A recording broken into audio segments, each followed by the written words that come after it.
You couldn't have had it, but if you were sitting there uninspired from within, somebody telling you what to do would not be sufficient. But you had some sort of inner drive, inner will, a vision, inside vision. I'm a firm believer when the voice and the vision on the inside is louder than the opinions on the outside, you master the game. Nothing stops you. It all becomes on the way, not in the way.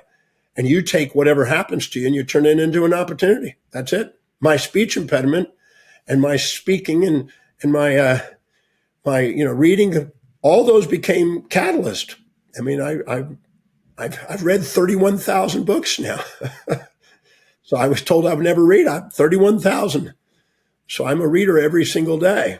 So, and most people don't have the drive to do that. That's not important enough for them, but it was for me.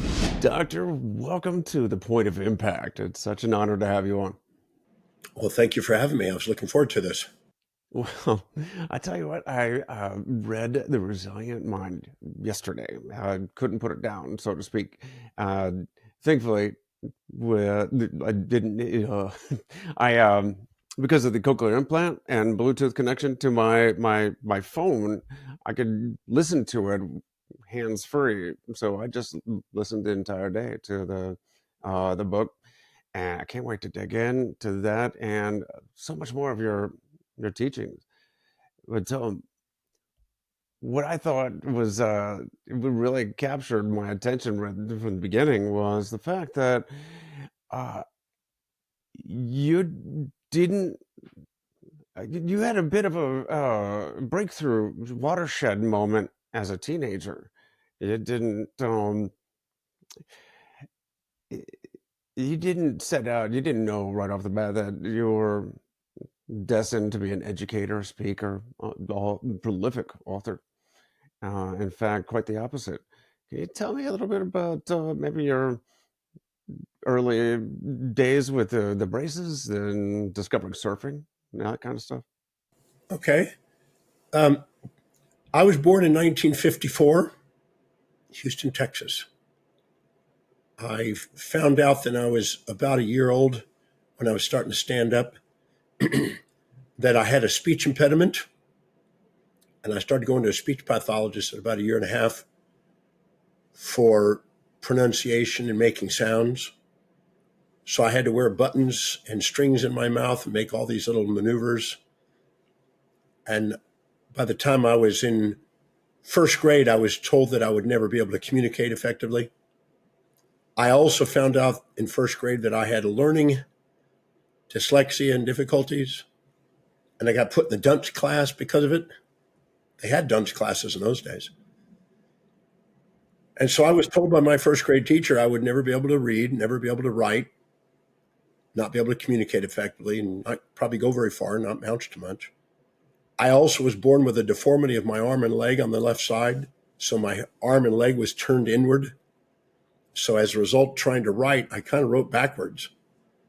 And so it wasn't fitting into what the norm was. Let's put it that way.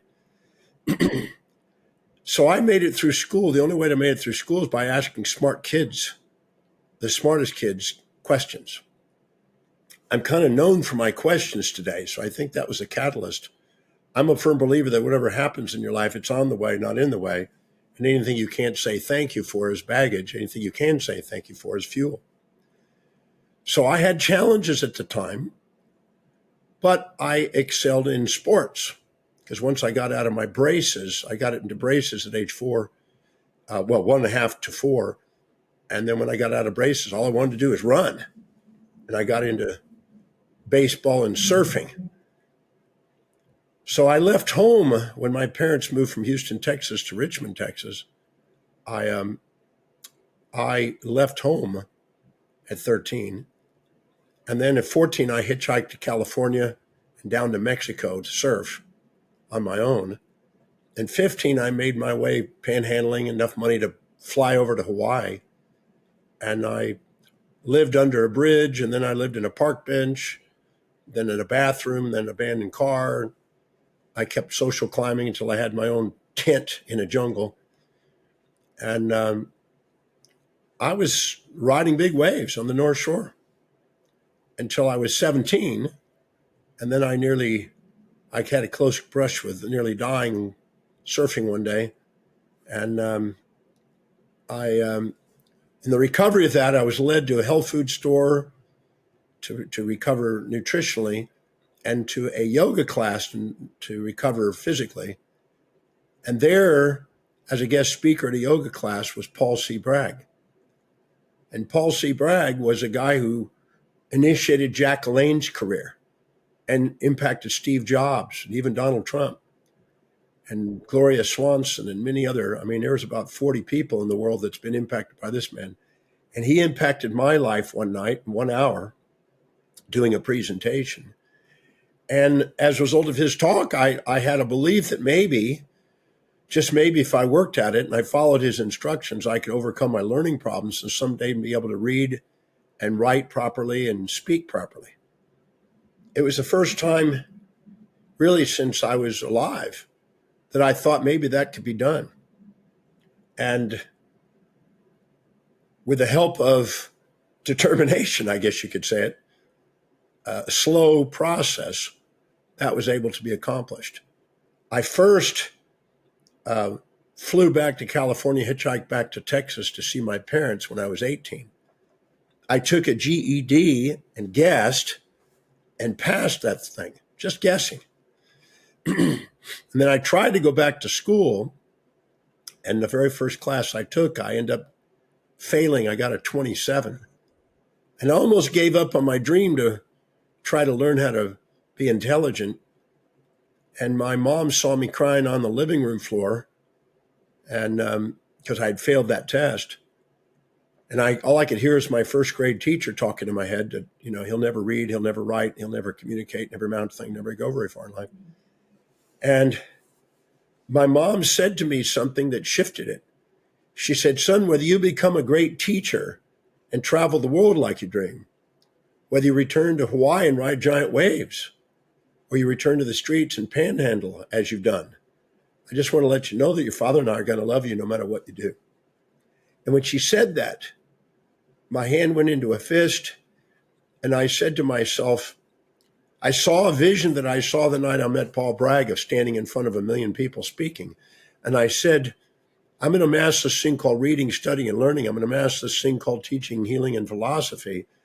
And I'm going to do whatever it takes, travel whatever distance, pay whatever price to give my service of love across the planet. I got up and I hugged my mom. I went into my room, and I got a dictionary out of Funk and Wagnall's dictionary, and I started memorizing 30 words a day, and I would spell them, write them out, put them in a sentence, pronounce them, and practice 30 words a day over and over and over and over again until my vocabulary grew. My mom used to test me on the words every night, and I grew my vocabulary 30 words a day. In the end of 2 years, I had 20,000 words in my head, and I was able to get some sort of comprehension out of it. And I went from the bottom of the class to the top of the class. And that was the beginning of probably a never ending. I mean, that was 52 plus years ago. And here I am working away, still reading, writing, traveling, and teaching and speaking today. So I was told I would never be able to do what I am blessed to do today. So I love doing it. I mean, I do it every single day of my life. I can't think of anything else I'd rather be doing than the very thing I was told I would never be able to do. Sometimes the things we told we'll never be able to do is maybe the thing we'll end up doing. Who knows? That's pretty incredible. That's certainly a scrappy beginning.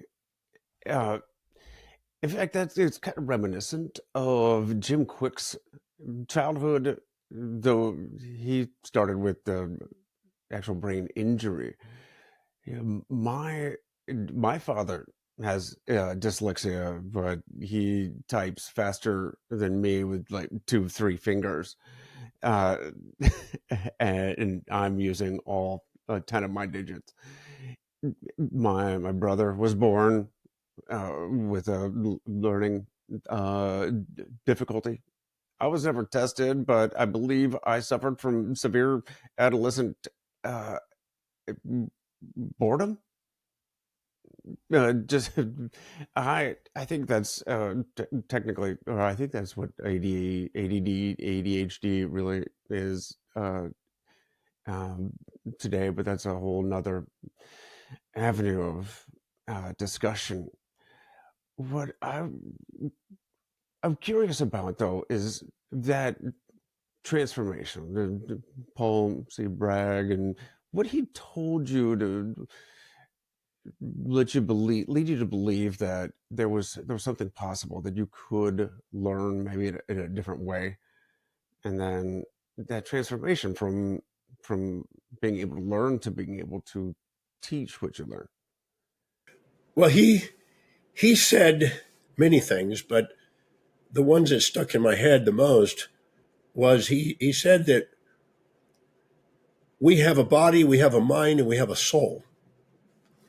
Now, he had a background, I guess a Christian background, so he had Aristotle and Plato's idea and kind of a Neoplatonic idea about a soul. And he said that we have a body, we have a mind, and a soul. The body must be directed by the mind must be guided by the soul to maximize human potential. In other words, you must be inspired from within and let the voice and the vision on the inside be louder than opinions on the outside if you want to master game.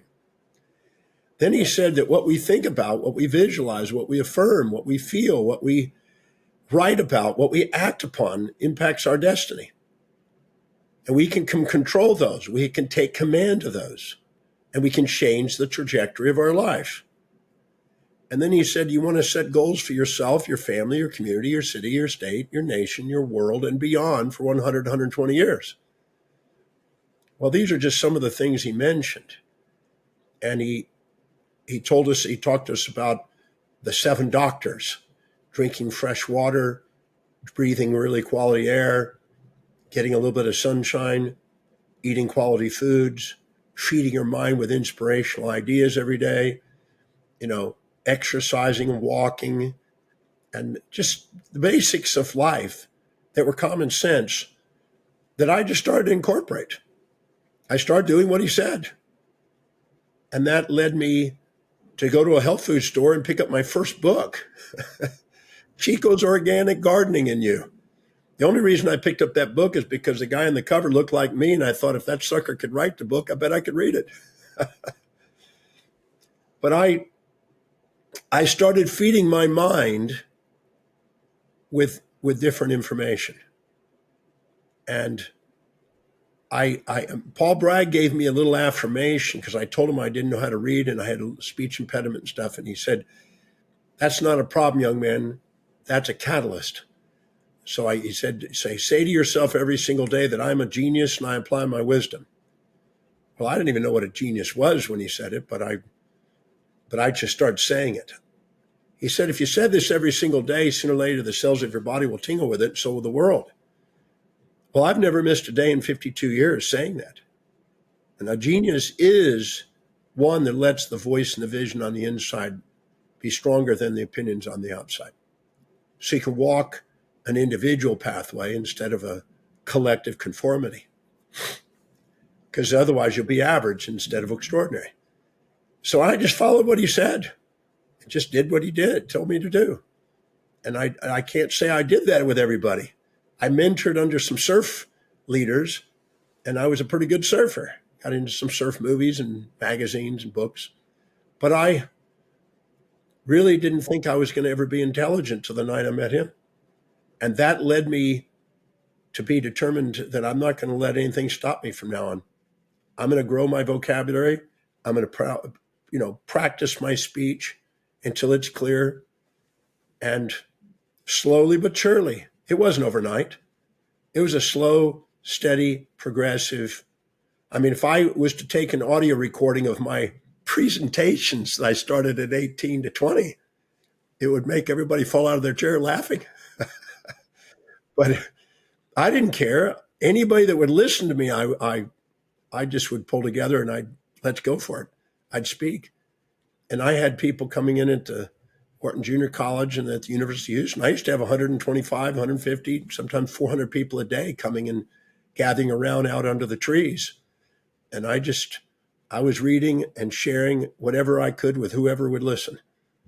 And my speaking career just kept growing all the way through professional school. I taught every day.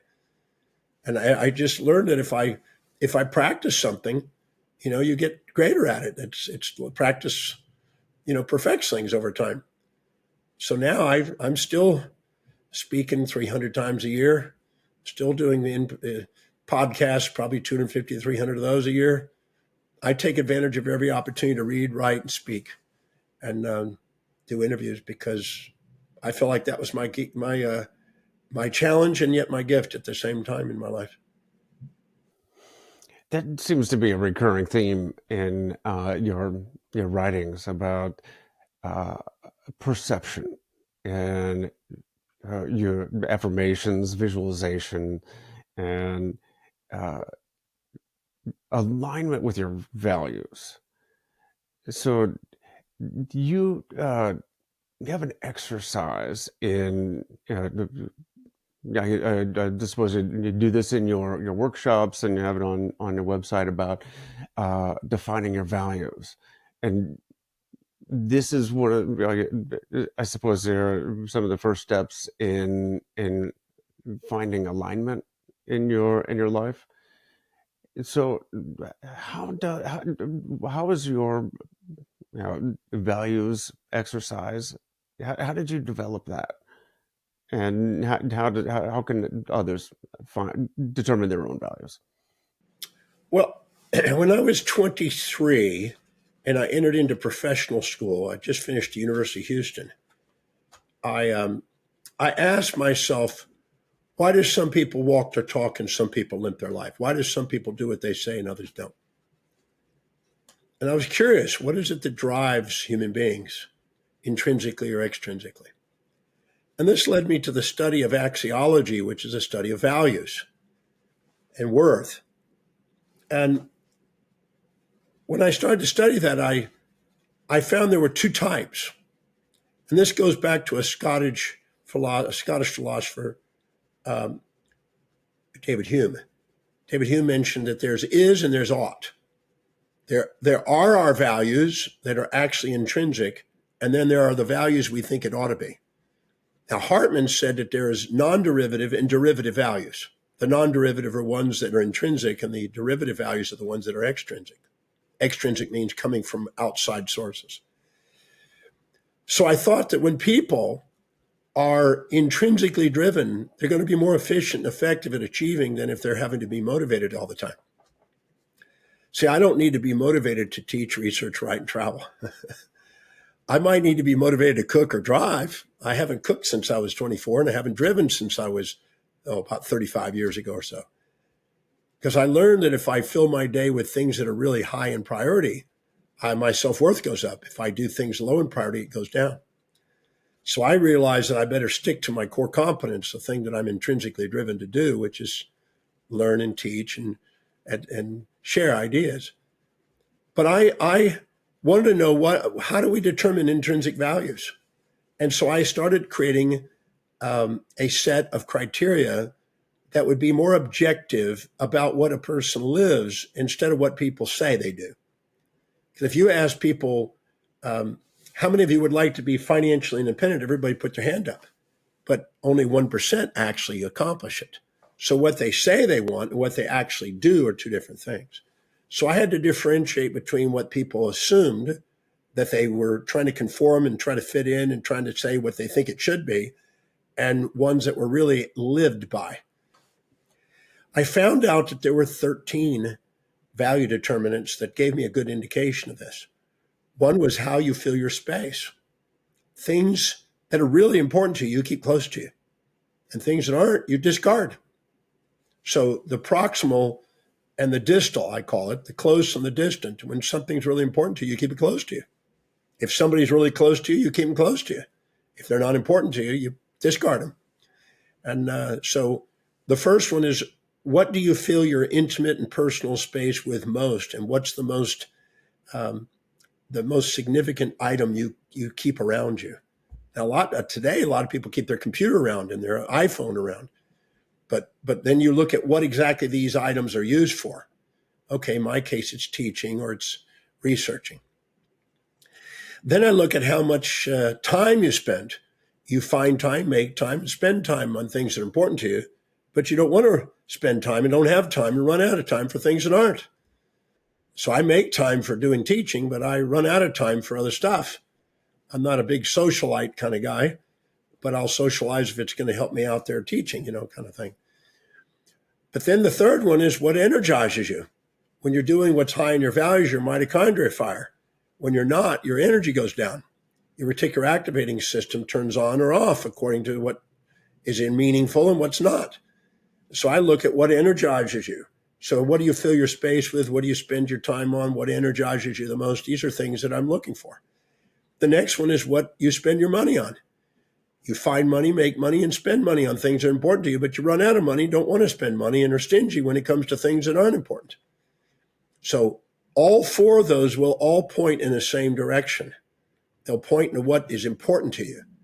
And so I'm looking for the repetitive, reiterated answers for these questions. Those are the first four. The fifth one is where you're most ordered and organized. Because something that's really highly ordered and organized is something that's valuable to you. But something that's not, you don't get around to make sense out of it. It's kind of chaotic. You tend to want to learn about things that are important to you. You tend not to want to learn. And so you have more order around things you're more informed about, etc. So where's your more order and organization? Well, in my case, it's all my teaching is all organized on the computer.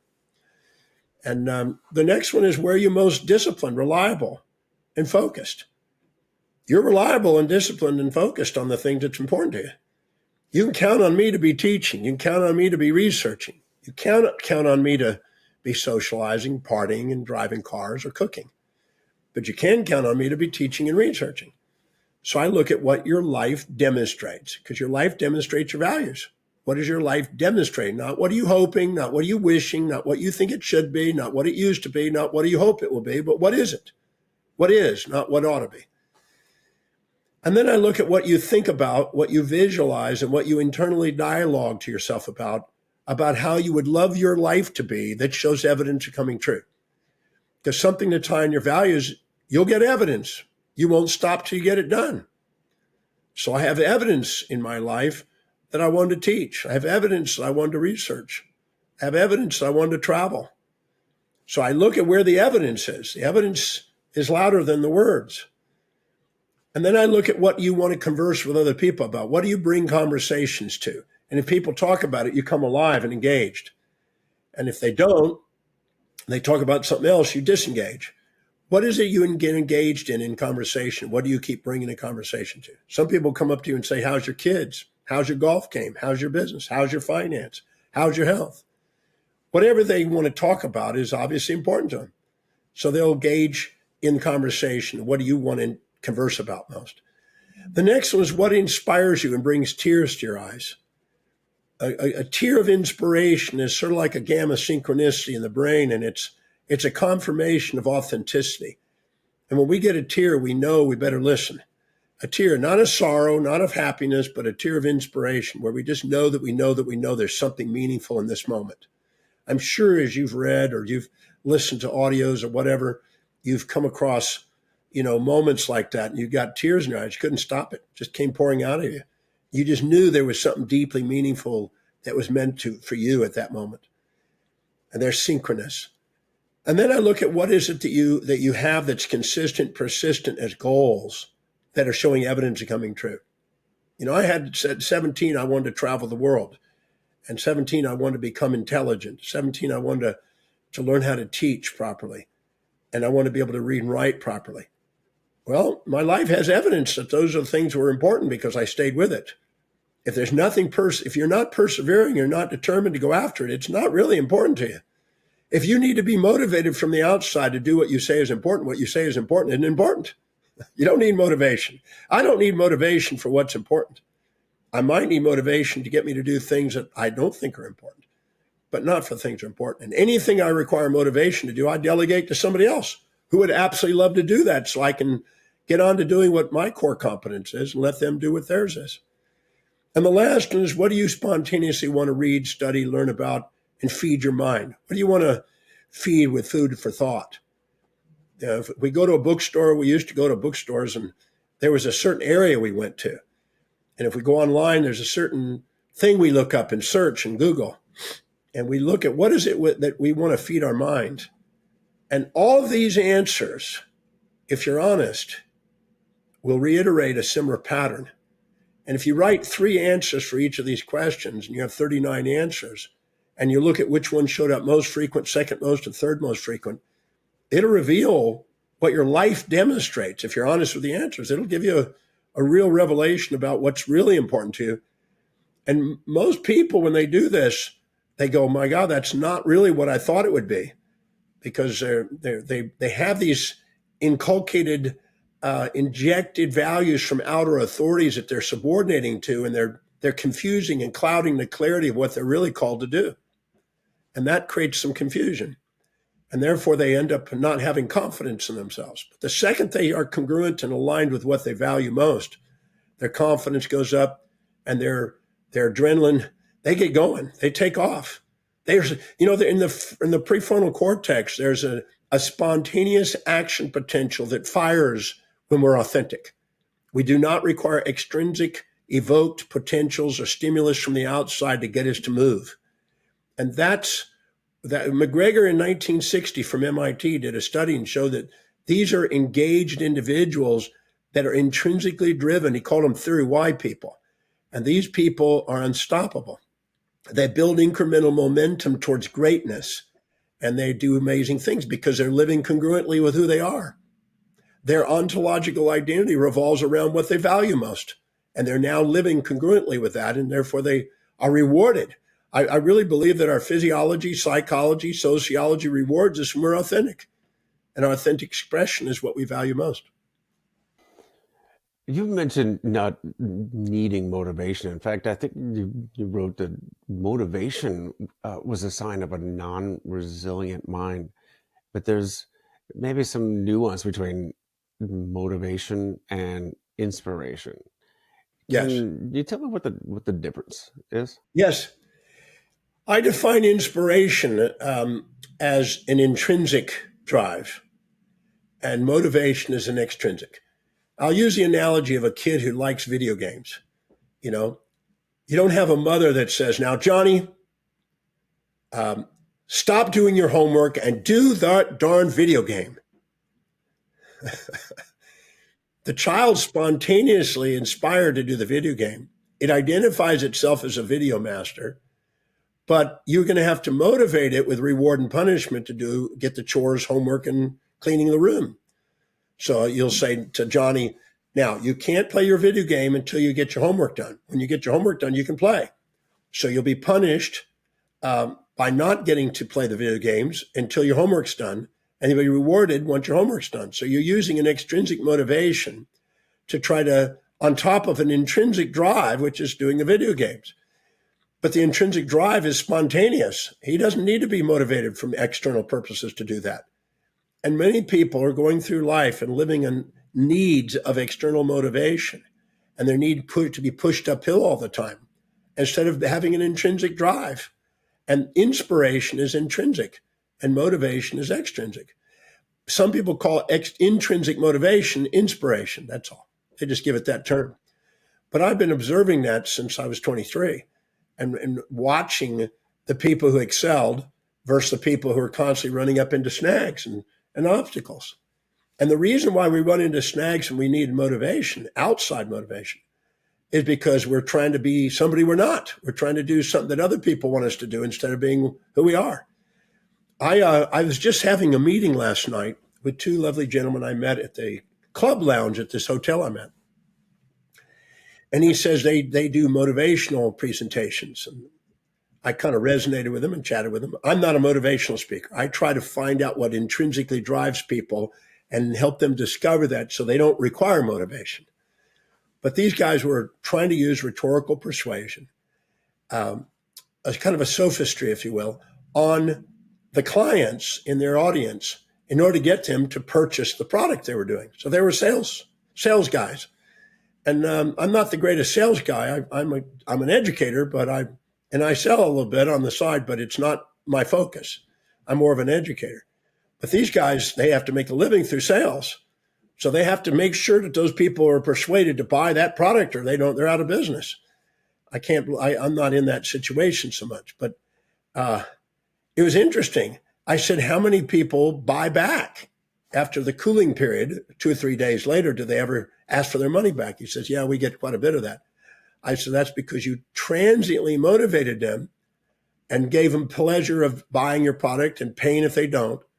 But hedonic adaptation neutralizes that, and they go back to a set point, and then the intrinsic motivation, their inspirations take over again, what's truly important to them. And then they realize that that's not really what was important to them. And then they end up bailing out on you. And then they don't have the consistency to apply what you've just taught them. And they said, yeah, it's frustrating because then you have to push these people uphill. I said, maybe there's a way of selecting and having fewer buybacks and selecting more congruently if you know what the people's values are. And maybe you can get maybe you get a little less in sales, but you have less buybacks and you have a much more inspiring outcome with people getting the results. So I had a conversation. I'm going to meet with them today after our podcast and have a conversation because they hadn't really thought along those lines. But intrinsic motivation or inspiration is far greater in outcome and achievement. When you went through what you went through, it wouldn't be just external motivation to get you through it. There's no way. That by itself, somebody might be able to kick your butt a bit, but you had to have some intrinsic drive to want to be able to allow whatever's happened in your journey to go and do something you wanted to do. You couldn't have had it, but if you were sitting there uninspired from within, somebody telling you what to do would not be sufficient. But you had some sort of inner drive, inner will, a vision, inside vision. I'm a firm believer when the voice and the vision on the inside is louder than the opinions on the outside, you master the game. Nothing stops you. It all becomes on the way, not in the way. And you take whatever happens to you and you turn it into an opportunity. That's it. My speech impediment and my speaking and my reading, all those became catalyst. I mean, I've read 31,000 books now. So I was told I would never read. I'm 31,000. So I'm a reader every single day. So, and most people don't have the drive to do that. That's not important enough for them, but it was for me. Speaking of which, I wouldn't say technically I'm a reader, but I'm a voracious listener of books. But yes, constantly got something piping into the implant. But I think this kind of dovetails with something that you said that maybe, I don't know if it's quite controversial, maybe contrarian to popular belief, but you said that procrastination is a myth. And what do you mean by that? Well, anything that's low on your value, you'll procrastinate, hesitate, and frustrate with. So if I was to open up a cupcake manufacturing and delivery service, it would bomb because I don't have any desire to cook and I have no desire to drive. So those two things would be so low in my priority, I would procrastinate, hesitate, and frustrate. But opening up a teaching industry, I've been blessed. I've been able to teach around the world, 161 countries now. So because it's an intrinsic drive, so procrastinate, hesitation, and frustration is what you label yourself when you're expecting to do something that's not an intrinsically driven action. And whenever you expect yourself to do something that requires external motivation, you're going to beat yourself up and self-depreciate.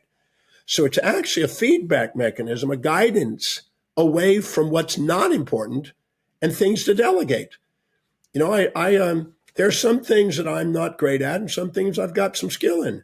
The things I'm not great at and I have no desire to learn, it's not my focus, I delegate. I hire people that have it highest on their values, where they are spontaneously inspired and intrinsically driven to do it, and let them run with it. And I surround myself with people that love to do what I love to delegate, and I get to do what I love to do. If you help other people get what they want to get in life, you get to do what you want in life. So I don't sit there because I found myself procrastinating, hesitating, and frustrating on things that were not intrinsically driving me. And then they were now becoming the obstacle in the growth of my business.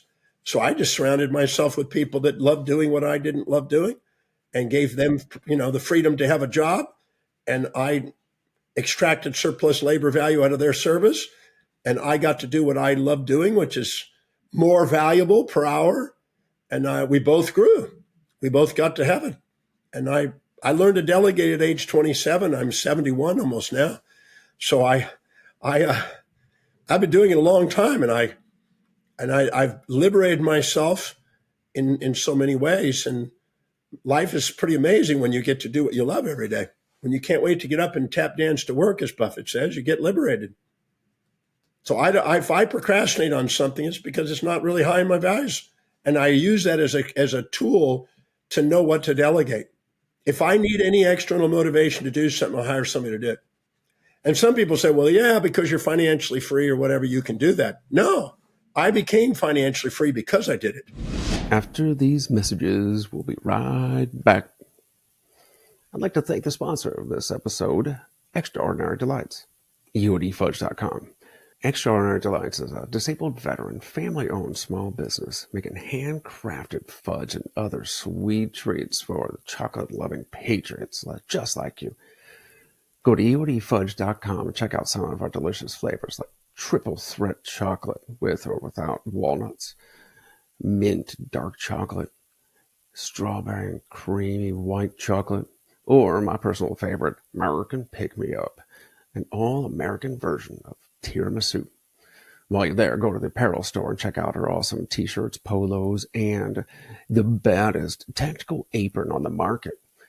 You see me wear on the TikTok show, Aaron Hale's Cook Without Looking. So, right now, go over to EODfudge.com and pick out some fudge, other sweet treats for that patriot in your life with a sweet tooth. That's EODfudge.com. EODfudge.com. And now, back to the show. What about the activities that are non-transferable? Or if maybe you don't have, somebody doesn't have the capacity or the ability yet to transfer it. Yeah, the guy wants to leave his W-2 and start that business he always wanted to. Or, even more simple than that. What about, balancing your own finances or, paying the bills? You need to get to that, but you pick something else, another distraction, other activity that's just easier. It seems like procrastination's real then. Well, but procrastination is a symptom letting you know what you're not delegating and when you're away from what is productive. So I know that's what's commonly believed, but I'm absolutely certain about what I'm saying because I've been doing it and teaching people, thousands of people around the world on this for years now, 40 years now. So when I was 27, I opened up a little clinic and I was doing everything. I was doing bank reconciliations, doing a little payroll for one person working for me. I was getting supplies and I was doing this and doing that. I was running around doing all kind of stuff. And then I thought, I've spent nearly 10 years of college to do this. Something's off here. I wanted to do clinical work and I wanted to educate people. And then I made a list of every single thing that I did. Well, first I went out and bought a book called The Time Trap by Alec McKinsey on time management. Boy, was that an eye-opener. And then I made a list of everything that I did in a day. Just this huge list of everything I did from the time I got up to the time I went to bed over about a 3-month period, because some days I would do different things.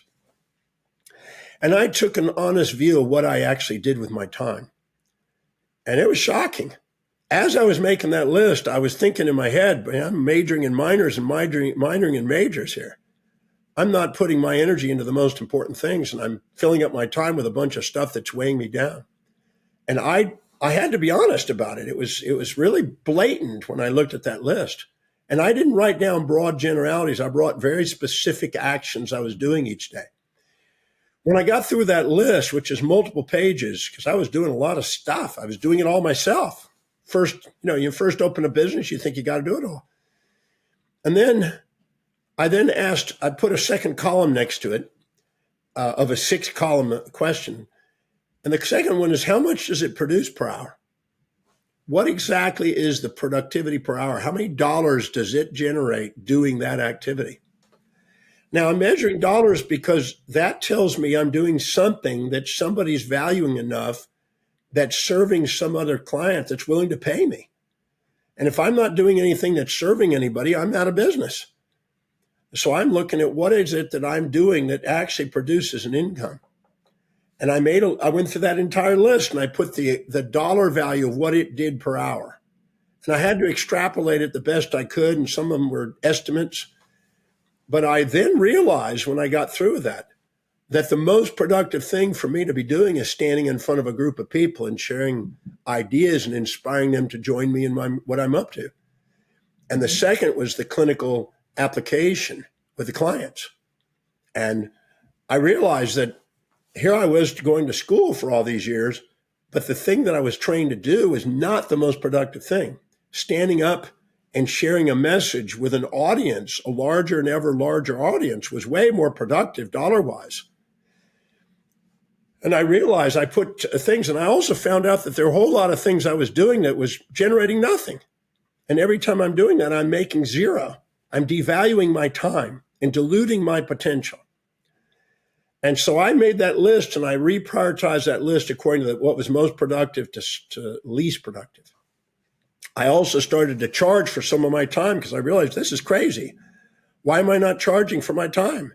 And I was doing it because somebody else wasn't. So I was just following suit without actually thinking about how ridiculous that was. Because that's my time. I'm paying for my education, and my clients need to pay for my expertise and time that I was involved in their service. So I then went to a third column, and that is, how much meaning does it have? Because I need to feed other people and do something that they're willing to pay for, but I also need to do something that I'm inspired to do, or otherwise I'm not intrinsically driven. So I took that same list and I prioritized it according to meaning on a 1 to 10 scale. And the very top one turned out to be the same one that was also most productive, standing in front of a group and sharing a message. See, if I stand and I talk to one-on-one with people and I work one little in a cubicle, I got a linear amount of income I can generate.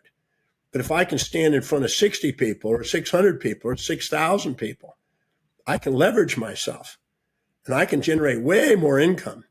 In fact, I did a presentation at the time and I got 6 new patients out of it. And the average patient cost was around, case visit average was around $3,000. So I made $18,000 in an hour talking. Versus if I was making, doing clinical work, I might make $1,800 an hour if I'm lucky. So I realized that me getting out and being a man on a mission with a message is more valuable than me actually clinically doing a technician. And that was interesting. And then I looked at the fourth column was, how much would it cost me to delegate this? If I was to surround myself with people that could do these things more competently and more intrinsically than me, how much would it actually cost? Not just their salaries, but their space, their training, their insurance, their bonuses, everything. And I wrote those out. And then I reprioritized that according to the spread and the difference between what it could produce per hour by that activity and how much it would cost. And then when I did, I realized, man, if I'm not delegating, I'm holding myself back. I'm weighing myself down. I'm burdening myself and I'm devaluing myself. This is insane. And if I hire people, I'm giving job opportunities. I'm helping the economy. I'm increasing taxation. I'm helping lives and jobs. So I realized that it was to my advantage to liberate myself from low priority things and get on with the things that are most meaningful, the things that can produce the most per hour, that serve the most people. Then I went and I asked how much time on each of these. So I put a time per day, what this average is per day. And the last column in 6th column is, what is the final prioritization of what I'm going to do? And then I basically divided all the job activities that I had listed, all of those responsibilities, into 10 layers. And I hired people to take care of those layers one by one. And when I started this, I was 27. 18 months later, I had 5 doctors, 12 staff members, a 5,000 square foot office, making 10 times the net and working, doing 3 things: going out and doing presentations, and that included television and I had my own TV show and had my radio activity. And I was out there educating my doctors because I could leverage myself, and then specialized, skilled clinical work on only the highest quality clients that had the biggest influence that I wanted to work with, and I prioritized my patients. So once I did that, I realized that I thought I needed to do a bank reconciliation. But when if you're doing a bank reconciliation and you can hire somebody in those days for 20 to 50 bucks an hour to do it, and you can make 15 to 100, 1,800 clinically, or 18,000 in an hour if you're out speaking, you're kind of an idiot if you're not sitting out there and doing what's more priority. You're holding back the service you can provide humanity. So I realized that I was going to hold myself back by giving myself this excuse that I have to do all this. And the truth is, I didn't. I hired somebody who absolutely loved doing bookkeeping and loved bank reconciliations. And I hired somebody to do all the reception and the management of money and stuff. I haven't managed money except I have automated my investments. I've been investing for 42 years. Every single week, money goes in buying investments and buying companies. And I'm independently wealthy because I did that, but not because I did it all, but because I delegated it. I liberated myself to go and do what I was most masterful at doing, which was teach, research, write, and travel. The things I was told I would never do. Yeah, that process. It's similar to, what was it? The Eisenhower matrix was important, was immediate, was not important, what's not immediate, and listing all of the things you do and categorizing them in that matrix. And then, of course, what do you do now, do later, delegate or delete? Of course, the whole process just itself feels like work, so I've been putting it off. Well, you only procrastinate, hesitate, and frustrate on the things you are not intrinsically driven to do, that because you want to be doing what's more important to you. And the thing is if you delegate, but you don't go and do what's higher priority that produces more, it's going to cost you. But it doesn't cost you to properly delegate and to go and do what you're really capable of doing that produces more per hour. So I delegated from age 27 all the way to this today, 71 almost.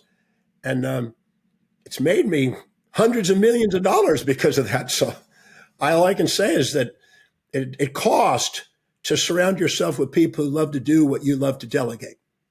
And it pays to go and do and dedicate to what's highest in priority and delegate what's lowest. That's a great universal principle.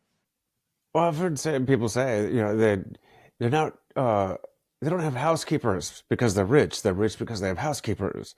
And I think it was Ryan Serhant in one of his books talking about how much time he realized he wasted driving.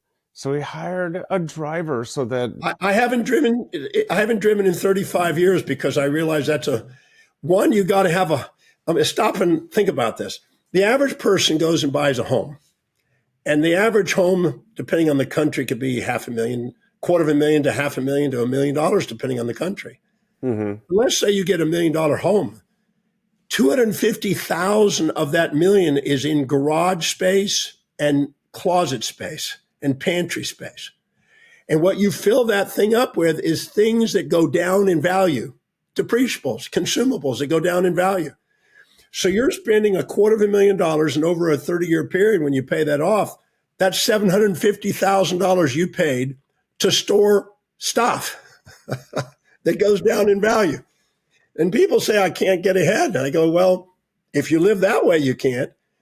I learned a long time ago, 35 years ago, I'm not driving, because in that driving, in the back seat while somebody else is driving me, I can get a whole lot more productive things done. I could be doing a podcast. I can be writing a book. I could be communicating with clients. I can get way more done than sitting there fighting traffic or listening to sometimes you can listen to education on it, and that's fine. But I've found it way more productive for me to have somebody to do that. I live on a ship now. I'm traveling on the ship most of the time for 24 years almost.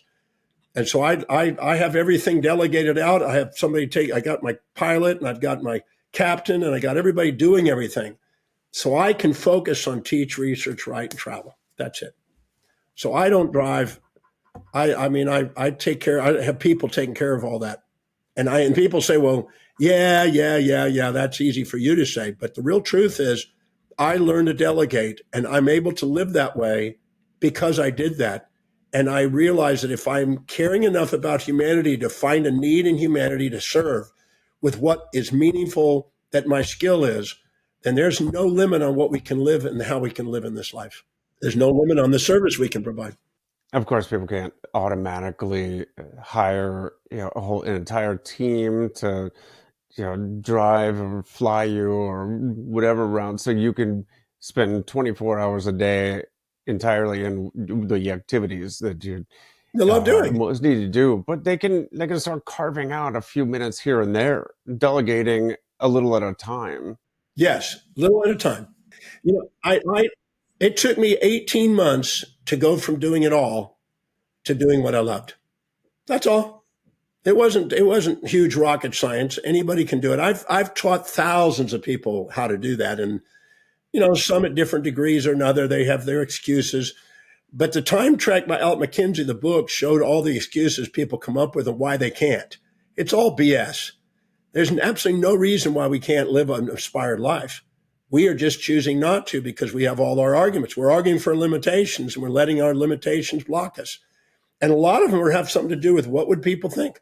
When I first faced this, I had to think, well, I went to 10 years of college to be a doc. If I'm not doctoring, what would be all that purpose? But I realized that I could go out and do presentations and then hire doctors and eventually did presentations to thousands of doctors and showed them how to grow businesses.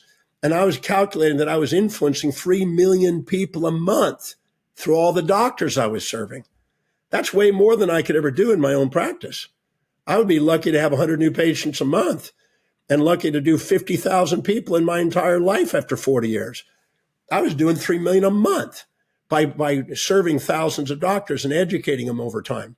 So there's no way you'll convince me that delegation is not the pathway. If we're not delegating lower priority things and dedicating to higher priority things, don't expect an inspired, self-actualized life. It's just a basic rule of life. I gave up driving years ago, so I'll leave that to others. Exactly.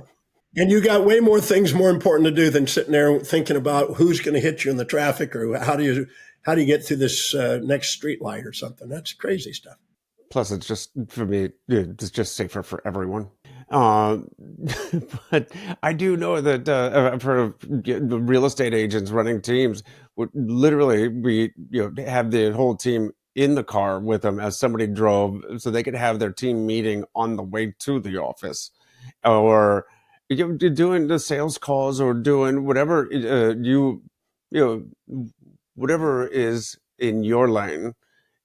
But uh, before we start to wrap it up, I do want to ask you about uh, this the idea of equanimity and homeostasis, the alignment, right, that duality of um, the love and hate, the kind unkind. Love is less of an emotion rather than two sides of the coin, and it can be both challenging and supportive. And how finding that balance, recognizing it. Can you describe that a little bit for us? Yes. When we meet somebody, we sometimes assign a valency to them with our amygdala, our subcortical amygdala. The valency is either positive or negative. If we think that they're supporting our values, we'll look up to them. If we think they're challenging our values, we'll tend to look down on them. If we tend to put them on a pedestal, we'll minimize ourselves relative to them. And if we tend to put them in a pit, we'll exaggerate ourselves relative to them. And anytime we minimize or exaggerate ourselves, we're not being ourselves. Because we're, by the law of contrast, we're comparing ourselves to others instead of comparing our own daily actions to our own values. We're not here to compare with others. We're here to compare our actions. How congruent are they with our highest values? If they are there, we're more objective and more inspired, and we're more congruent and we're more achieving. But if we compare ourselves to other people, it was Phelps. Michael Phelps had 28 gold medals. He was doing an interview with his coach on YouTube or whatever. And he said, when he goes into the water, he's about to dive in the water, if he looks to the right or left at his opponents, he lost the race. That's why he's got his blinders on. He's focused on his mission, not a comparison to other people. Because if you admire or despise, look up to or down, put people on pedestals or pits, you're going to do the opposite to yourself. Put them on a pedestal, you'll minimize yourself. Put them in a pit, you'll exaggerate yourself.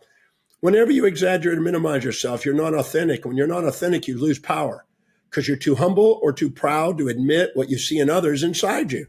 So you disown and disempower your energies. When you do, you get emotions. You infatuate or resent, look up or down. When you infatuate, that person occupies space and time in your mind and it has intrusive thoughts in your head. And it causes evoked potentials from the outside. And you run from the outside. And if you're resentful to them, they occupy space and time in your mind, and you now have evoked potentials from the outside again. So you're run from the outside instead of called from the inside. But if you level the playing field and have equanimity within yourself and equity between you and others, as Stacey Adams in equity theory outlined, and you balance that equation, you don't put them on pedals or pits, you put them in your heart. You'll now communicate with dialogue respectfully what you want in terms of what they want. Because if you exaggerate yourself, you'll talk down to them and talk about what you want, project it onto them and expect them to live in what you want. And that undermines sales. And if you minimize yourself, you'll sacrifice what you want for them. And until you eventually get mad enough to say, I deserve better than that. And so anytime you exaggerate or minimize, you're going to get feedback to let you know you're not authentic, you're not empowered, and you're basically disowning parts. But once you get into equanimity and equity, where you value them equally to you, now you have sustainable fair exchange. And that reciprocity and sustainable fair exchange between you and them is what maximizes business, maximizes transactions, maximizes income, maximizes relationships, maximizes physiology. Because your physiology, if you put someone in a pedestal, you get parasympathetic activity. You put people in a pit, you get sympathetic activity. When you get them balanced and love people, you get a balanced autonomic, where you have the maximized resilience, adaptability, and performance. So the body and the psyche give feedback to guide us to authenticity and back to priority, to our own true identity. I think almost every symptom in business is a feedback guiding us back to authenticity, back to a balanced equation where we love who we are and we love the people we get to work with. And so I say love is not an emotion. Emotions are polarized and valent. Love is a synthesis of those. It's a balance. The person you live with, that you're married to, you're going to have times when you're cocky, they're going to bring you down. When you're humble, they're going to lift you up. They're going to praise and reprimand and support and challenge and be easy and difficult. They're going to have all pairs of opposites. Real love is a balance of opposites. When you're really in doing what you love, loving what you do, and being with the people you love to do, and you're embracing the two sides of them and yourself and life. Now you're preparing objectively for how to live your life. Otherwise, you have a fantasy about how life's supposed to be, and life becomes a nightmare trying to force the fantasy onto reality. Really, in the beginning of the book, you started way above the 30,000-foot view with quantum mechanics uh, and well, what you were describing, though, you gave an example of a woman that came to you, one of the stories in your book, uh, whose husband, she said, was physically abusing her, and wondering how she brought that into her life and how she could change that. where is the line drawn between maybe fate or luck versus what's within your control? So, because if she just behaves differently around him, he stops physically abusing her, or is it's does she have entire agency over that? Well, um, any area of your life you don't empower, people will overpower you. If you don't empower yourself intellectually, you'll be told what to think. You don't empower yourself in business, you'll be told what to do. You don't empower yourself financially, you'll be told what you're worth. If you don't empower yourself in relationship, you'll be doing honeydew things around the house that are uninspiring. If you don't empower yourself socially, you'll have misinformation and social influence controlling you. If you don't empower yourself physically, you'll be told what drugs to take and organs to remove. And if you don't empower yourself spiritually, you'll probably study some sort of geocentric anthropomorphic deity that's running your life and some institution that's religious that's running you. So the reality is you are here to empower your life. And any area, and majority of people are not empowered in all areas to the fullest. And so those areas they get over empowered in. So if a woman does not have an education, does not have a business, does not have an income, has a limited social life, is trapped at home, she's got a lot of disempowered areas. And so she's more vulnerable because she's dependent. And the more areas we have dependency on, the more we are going to have people attracted into our life to kind of kick us in the butt to become more empowered. And they are not necessarily our enemies. They're our friends because they're actually trying to help us become more empowered in all areas of our life. And so we have this lady that was, I mentioned in the book, she actually came from a lower socioeconomics. She was married to another person that broke up. She had a child. She was dating another person that broke up. She had a child with that. She had a job that was making very little money, and she was in a really low socioeconomic area where she was living, and she didn't want her daughter to do it. And there were some guys that were coming on to the daughter and sexually, and so she had to figure out a strategy to get out of that situation. So she created a false persona.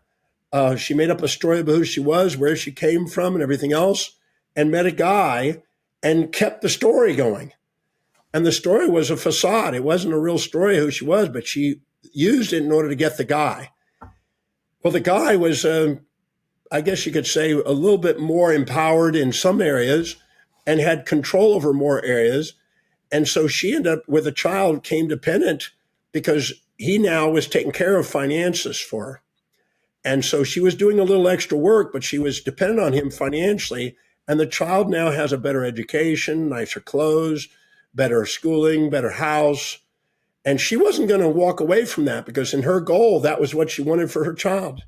But he was frustrated with her because sometimes she wouldn't do some of the things he wanted and he would get aggressive. Now, she was basically lying about who she was. She had a facade. She was feeling guilty about it. When you feel guilty about it, you attract people to point it out. So this guy would be aggressive and dominating, controlling, and she would be, feeling like she was beaten by him, and he would beat her. So she came to my seminar in Minneapolis, and she had glasses on covering up most of her face and her hair down in her face because she had bruises. And she was thinking about getting a restraining order, but she was afraid that if all of a sudden he kicked her out, she's going to be on the streets and they're going to take her child away. So she's so disempowered that she's would rather stay in that situation and get beaten than be out on her own because the pain of that was even greater. So I went in there and I had her go through and dissolve the guilt and the shame about putting on the facade. I had her go through and finding out how whatever she's gone through in her life, how has it served her? I spent till 2:00 in the morning working with her all afternoon and evening almost, and helping her see things from a different light. I helped her find out what his values are and how to communicate more effectively in his values. Because when we communicate in people's values, they're more receptive and they're less aggressive. So we trained her on how to do that. We gave her some skills on that. We spent quite a few hours. When she went home at 2:00 in the morning, She came home and got her transported home. Her husband said, "Where the heck have you been?" And she said, "I've been at the seminar. I've been working privately with Dr. Demartini, and he's been teaching me how to appreciate you and how to effectively communicate with you and how to appreciate myself." And he goes, "Oh, well, doggone it, it's late. Let's go to bed." He drove her to the seminar the next day. Then I spent part of that day again. I asked the group if it's okay to keep working with her, and they all wanted me to do it. So I kept working with her on how to communicate what she wanted in terms of what he wanted in his values. And I cleared out more of her guilt and shame that she'd been carrying around about the lies she had been done and about what had happened with her daughter. She was judging herself about the guy that came onto her daughter and almost sexually, perpetrated some issues with her. So she was actually beating herself up. And when people beat themselves up, other people beat themselves up to let them see it. So we cleared the shame and guilt. We cleared the anger to herself. We helped her see the things that she'd been through, how it was a service. She helped her realize what she'd done for her daughter was, she was willing to do whatever it is for her daughter and help her appreciate that she was dedicated to that. That was her highest value. And then we practiced communicating. We learned what his values are and we communicated in his values, what she wanted in terms of his values. When she left on Sunday after the end of that weekend, he picked her up, took her to dinner. And I talked to her 4 years after that. I have not been to Minneapolis since. I don't know what's happened after that. For 4 years, not one beating. So there is a way. Now, we could just blame somebody as this perpetrator. And most people want to be victims of history instead of masters of destiny. But the question you want to ask is, what am I doing in the dynamic that's initiating the reaction? Because I have control over that. I don't have control over them. Now, if that means that they have a problem and they're a psycho or whatever, then fine. Then let's go and empower our life and go learn how to get our income up and our education up. And let's use this crazy period as a tool for learning and go and empower our life and become independent and move on. So I'm not saying you have to stay there. I'm just saying that if in this case, we were able to help her transform her perceptions and she was able to continue on that relationship for the next 4 years. Don't know since. But I do know that some people go and empower themselves. I had another one in Dallas, Texas. The guy was shooting her down the street, chasing her down the street, shooting a gun at her car, and told her if she tries to get away from him, he'll kill her. I've seen cases like that. And we went and empowered her and educated her until he was humbled, until he asked for help. And then we kept them separate until they both worked through their issues. And 4 months later, they were able to restore some sort of relationship dynamic. But they kept separate for another 6 months to make sure that they really had worked through their stuff. So sometimes I get a healthy space. Sometimes I work through the issues. I don't know what I'm going to do, but I just know that if we transform our perception, decisions, and actions, we transform our life, and the people around us are impacted by the people we become on the inside.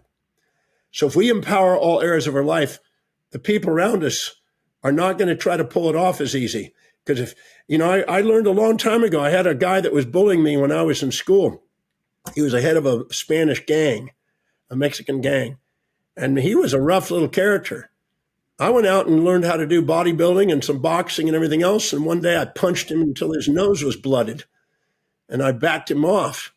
And then once I did, he left me alone. He never bothered me again because he got humiliated in front of his group. So I empowered myself. I'm not saying that violence is the way, but I empowered myself. And he didn't bother me anymore. So I could be a victim of history or I can be a master of destiny. But I learned if I empower all areas of my life, amazing things happen around me. People treat me respectfully because I'm respecting myself. Makes perfect sense. And that you mentioned is living in alignment with your authentic self is the truest way to become an impact in your world. So that's a great segue into our final section or segment, which is the countdown to impact. And that's 3 books, 2 quotes, and 1 person who have all made an impact in your world. 3 books. Well, I can tell you that Syntopicon Volumes 1 and 2 by Mortimer Adler were two very powerful volumes that impacted, that I can tell people to read. It's a PhD on life. It's a summary of the greatest minds over the last 2,700 years in the Western world and the greatest ideas that impact the human being the most. So it's a summary of those. It's about 2,000 pages. It's a fantastic 2 volumes. Then I read the Book of Wealth by Hubert Hal Bancroft. And this is a 10-volume set. It's actually 10 volumes making up one book. And it's a summary of the wealthiest individuals through history around the world who went ahead and did something that was extraordinary. They built the Giza pyramids, the hanging walls of Babylon, the Colossus at Rhodes, the China Wall. What is it that led to wonders of the world by individuals that have vision? So those 2 books, even though there's 2 volumes and 10 volumes in them, those are at least 3 books that I would highly recommend people read. Now, you said quotes. Well, I'm a firm believer. I have thousands and thousands and thousands of quotes that I've accumulated, and every book I've ever written has got quotes in it. I'm right now working on a new thing with quotations. I'm getting quotes from great thinkers. But I believe that the voice and the vision on the inside has to be louder than those people on the outside. The people on the outside, if you want to master your life, you have to be an unborrowed visionary if you want to go out and do something extraordinary with your life. So Ayn Rand said, unborrowed visionary. I think that's the quote that she had. I think that's a great message. Do you have the courage to be yourself in a world that wants you not to be? That's another one. And just know that if you fill your day with high priority actions that inspire you, it won't fill up with low priority distractions. It won't. And then you said after quotes and books, what was the last one? Well, without a doubt, I can think of many people, but Paul C. Bragg was one of the most significant ones. And before that, when I was 14 years old, I was hitchhiking out to California and I got stopped by a man on the street in El Paso, Texas. Turned out to be Howard Hughes. And Howard Hughes took me to a library when I was 14 years old. And he sat me down at a library at a little desk. And he went off to the shelves and he came back and he brought 2 books in front of me. And he turned to me catty-corny on the corner and he says, young man, there's 2 things I want to teach you. You got to promise me you don't forget these. I said, yes, sir.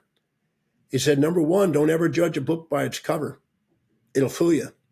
You probably think I'm some old bum on the street, but young man, I'm one of the wealthiest men in the world. I got everything that money can buy, and planes and homes and businesses and cars, you name it, I got it. He said, but don't be fooled by facades. He says, and then he put my right hand and he stuck it on 2 books in front of me. And he said, you learn how to read, boy. The second thing is to learn how to read, because there's only 2 things they can never take away from you in life, and that is your love and wisdom. So you gain the wisdom of love and the love of wisdom. Well, he put my hands on top of Plato and Aristotle. And I've been studying, a student of life and philosophy all these years. So he was trying to tell me when I was 14, but I wasn't ready to hear it.